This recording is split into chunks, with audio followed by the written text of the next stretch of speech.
Shalom, salam sejahtera di dalam kasih Tuhan kita Yesus Kristus, jemaat Tuhan di Gereja Keluarga Tabernakel Induk Bandung. Satu ketika dalam doanya Musa itu meminta kepada Allah supaya dia diajarkan oleh Allah untuk dapat menghitung hari-hari sedemikian. Kita lihat di dalam Mazmur pasal yang ke-90 ayat yang ke-12 dikatakan begini. Ajarlah kami menghitung hari-hari kami sedemikian hingga kami beroleh hati yang bijaksana.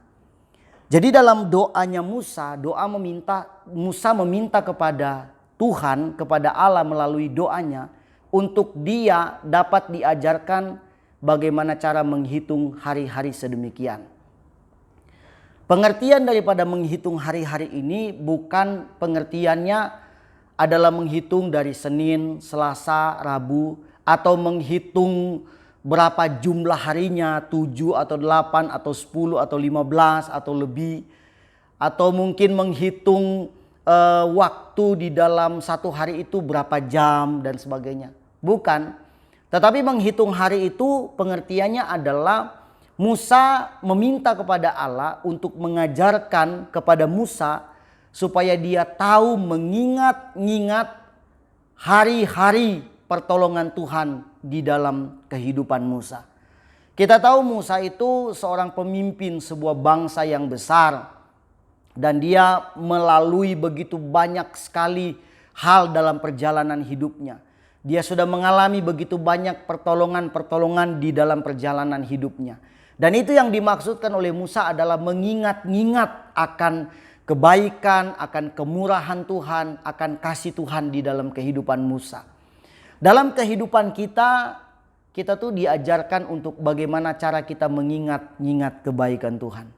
Tetapi yang menjadi persoalannya adalah justru ada banyak orang bukannya mengingat-ingat kebaikan Tuhan, tetapi justru dia mengingat atau memikirkan bahwa Tuhan itu kok kayaknya nggak baik buat saya. Sepertinya Tuhan itu kurang baik buat saya. Lebih baik terhadap orang itu daripada kepada saya. Atau memikirkan bahwa Tuhan itu tidak adil. Orang itu ditolong sementara saya tidak ditolong. Tanpa kita menyadari bahwa sebetulnya selangkah ataupun sejengkal dalam kehidupan kita itu berlalu semua karena pertolongan Tuhan. Tidak ada satu langkah dalam kehidupan kita lewati dalam dunia ini tanpa pertolongan Tuhan. Dan itu yang harus kita sadar diri atau sadari dalam kehidupan kita. Yaitu mengingat-ingat kebaikan Tuhan. Tapi kalau kita bicara tentang doa daripada Musa ini dalam Mazmur 90 ayat yang ke-12. Yang menjadi pokok penting di sini bukan soal menghitungnya. Tetapi yang menjadi pokok penting di sini dikatakan hingga kami beroleh hati yang bijaksana. Jadi yang menjadi pokok penting adalah Musa menginginkan supaya dia memiliki hati yang bijaksana. Ayat yang ke-12 ini adalah ayat kunci dari Mazmur pasal 90. Kalau kita lihat dalam Mazmur 90 di dalam doanya Musa itu menceritakan atau menyampaikan tentang betapa besarnya kebaikan Tuhan. Betapa maha kuasanya Tuhan dalam kehidupan manusia. Misalkan contoh di dalam ayat yang ke-1 dikatakan begini. Doa Musa abdi Allah. Tuhan, engkaulah tempat perteduhan kami turun-temurun. Sebelum gunung-gunung dilahirkan dan bumi dan dunia diperanakkan, bahkan dari selama-lamanya sampai selama-lamanya engkaulah Allah. Jadi Musa itu menceritakan tentang kebesaran Allah dalam kehidupan manusia. Dan itu yang perlu kita pikirkan di dalam kehidupan kita. Betapa Allah itu luar biasa, betapa Allah itu besar dan hebat dalam kehidupan kita. Itulah sebabnya kita dibutuhkan yang namanya hati yang bijaksana. Supaya kita bisa memahami tentang kedahsyatan dan kemahakuasaan Allah dalam kehidupan kita. Kalau bicara tentang hati yang bijaksana, ada 3 poin penting yang ingin saya bagikan pada kesempatan ini dalam program pesan singkat. Yang pertama adalah Orang yang memiliki hati yang bijaksana adalah orang yang tahu memilih bagaimana dia membangun kehidupan ini. Jadi bagaimana dia membangun kehidupan ini, dia harus tahu hanya dengan cara dia memiliki hati yang bijaksana. Bicara tentang membangun itu bukan perkara yang gampang. Membangun sebuah rumah saja itu bukan perkara yang gampang. Membutuhkan perhitungan yang tepat, membutuhkan perhitungan yang akurat dalam membangun sebuah rumah. Apalagi bicara tentang dasarnya. Semakin besar rumah yang dibangun, maka semakin dibutuhkan fondasi atau dasar yang kuat, yang kokoh. Tidak sembarangan. Maka itu tidak semua orang bisa membangun rumah. Hanya orang-orang yang memang belajar tentang bagaimana cara membangun rumah. Sekolah dulu.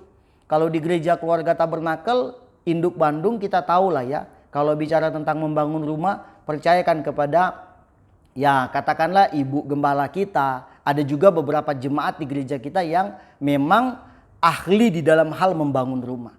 Ya mereka sekolah dan sebagainya. Tidak semua bisa membangun rumah. Karena itu butuh belajar. Sama dengan membangun kehidupan kita. Membangun kehidupan kita itu tidak gampang. Tidak ada satu manusia pun yang bisa berhasil membangun sebuah kehidupan yang baik. Yang bisa itu adalah orang-orang yang diberikan hati yang bijaksana. Dan dia tahu bagaimana cara dia memilih yang tepat untuk bisa membangun kehidupannya. Yaitu hanya di dalam Tuhan. Di dalam Injil Matius pasal yang ke-7 ayat yang ke-24 dikatakan, Matius 7 ayat yang ke-24, setiap orang yang mendengar perkataanku ini dan melakukannya, ia sama dengan orang yang bijaksana yang mendirikan rumahnya di atas batu. Kemudian turunlah hujan dan datanglah banjir, lalu angin melanda rumah itu, tetapi rumah itu tidak rubuh sebab didirikan di atas batu. Dua kata kunci, orang yang bijaksana dia tahu mendirikan rumahnya di atas dasar batu. Batu di sini bicara tentang Kristus, tentang Yesus, tentang Tuhan. Jadi orang yang punya hati yang bijaksana dia tahu bahwa membangun sebuah kehidupan kita membutuhkan Tuhan dalam kehidupan ini. Dalam hal apapun kita membutuhkan Tuhan. Yang kedua, orang yang bijaksana adalah orang yang tahu mendengar dan melakukan perintah Tuhan. Kembali dalam Injil Matius 7 ayat yang ke-24 tadi, setiap orang yang mendengar perkataanku dan melakukannya. Jadi kita harus mendengar dan melakukan perintah Tuhan. Itu butuh hati yang bijaksana. Orang yang bandel terhadap suara Tuhan dan tidak melakukan perintah Tuhan itu belum memiliki hati yang bijaksana. Karena itu butuh hati yang bijaksana supaya kita mendengar dan melakukan perintah Tuhan dalam kehidupan ini. Kita tidak keluar dari perintah Tuhan. Yang terakhir, orang yang memiliki hati yang bijaksana adalah orang yang tahu kepada siapa dia berlindung. Hari-hari ini kita sangat membutuhkan perlindungan yang luar biasa. Sekali lagi kita dihajar habis-habisan oleh COVID-19 itu sudah setahun lebih. Dan itu melumpuhkan banyak hal. Ya kan, ekonomi, usaha, pekerjaan. Walaupun di satu sisi ada orang yang terpuruk oleh karena COVID-19, ekonominya terpuruk, pekerjaannya terpuruk. Tapi di sisi lain ada orang yang justru meningkat ekonominya dan meningkat pekerjaannya. Tapi ada orang juga yang seolah-olah tidak terpengaruh oleh COVID. Dia tetap maju terus berjalan dan itu di dalam Tuhan. Jadi orang yang punya hati yang bijaksana dia tahu bagaimana cara dia berlindung atau kepada siapa dia berlindung. Dalam Mazmur 91 dikatakan begini, orang yang duduk dalam lindungan yang maha tinggi dan bermalam dalam naungan yang maha kuasa akan berkata kepada Tuhan, tempat perlindunganku dan kubu pertahananku, Allahku yang ku percayai. Jadi tempat perlindungan kita hanya di dalam Tuhan Yesus Kristus. Milikilah hati yang bijaksana supaya kita tetap berlindung kepada Tuhan. Kiranya melalui program pesan singkat ini kita semua diberkati oleh Tuhan. Tuhan Yesus memberkati kita semua. Amin.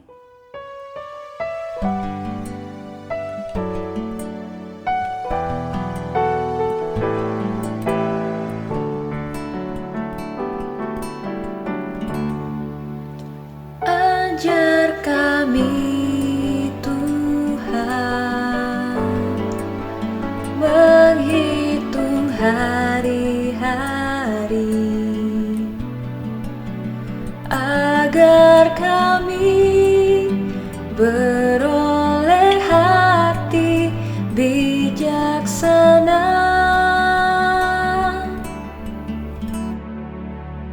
Ajar kami Bapa, hidup dalam jalan-Mu, agar semua rencana-Mu digenapi. Mulialah nama-Mu Tuhan, dan ajab jalan-Mu. Pimpin kami di setiap waktu. Besar setiamu Tuhan, agunglah karya-Mu. Yesus, kami bersyukur